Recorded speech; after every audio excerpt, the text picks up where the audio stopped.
Welcome to The Explainer. Today, we're diving into something pretty amazing, the science that shows how you can actively build a better, sharper, and more resilient brain no matter your age. We're going to unpack the hard evidence that your brain is not fixed and then give you the actual tools to direct its change. Okay, let's just start with this powerful idea. For the longest time, we all kind of believed our brains were basically set in stone after our mid-20s. But this quote, it gets right to the heart of a revolutionary shift in neuroscience.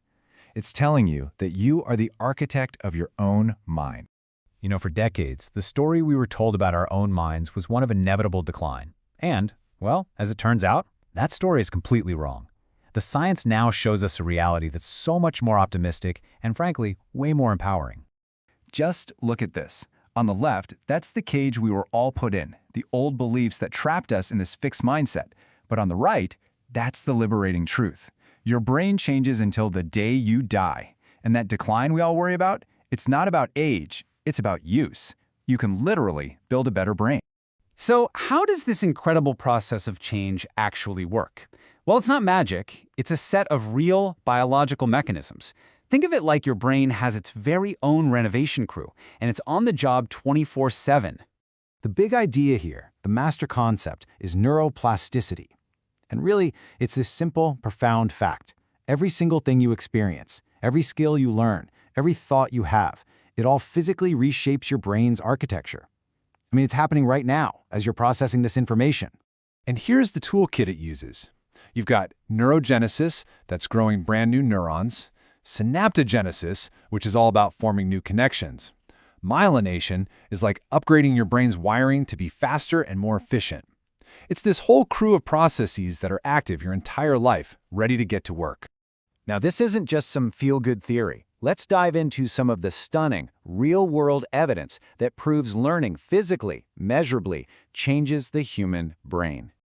Check this out. Scientists studied the brains of London taxi drivers. Now, these guys have to memorize a staggering 25,000 streets, and their brain scans showed that all this intensive learning didn't just add knowledge, it literally changed their brain structure.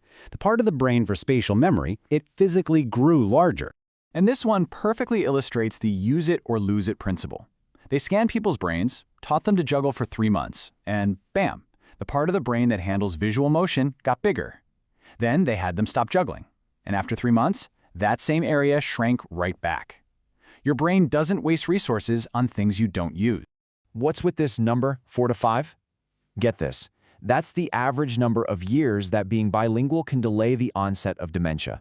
That constant mental workout of switching between languages builds this powerful cognitive reserve.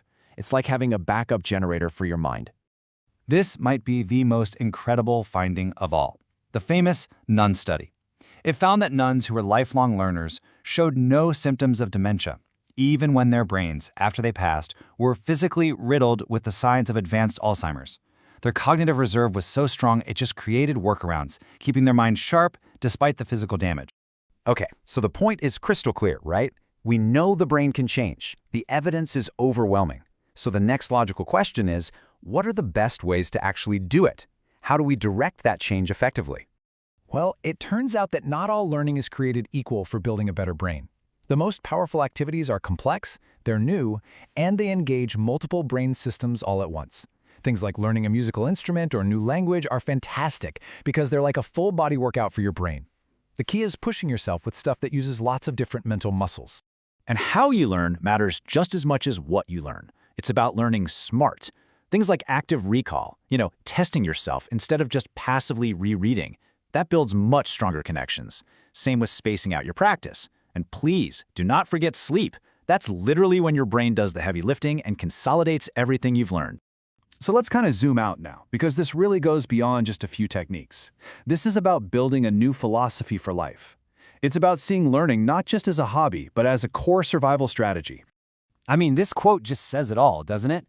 That feeling of being in a rut of mental fog, that's not just a feeling. That's a bored brain literally atrophying.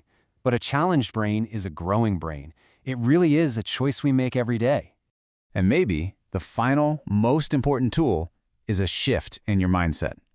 To really learn, you have to be willing to be bad at something new. You have to embrace that awkward, clumsy beginner phase. It means surrendering your ego, admitting you don't know, and that humility, that's the real gateway to growth. So, the takeaway here is simple. You are, without a doubt, the architect of your own mind. The raw materials are there, the tools are available, and the construction work starts right now. So the only question left is, what are you going to build?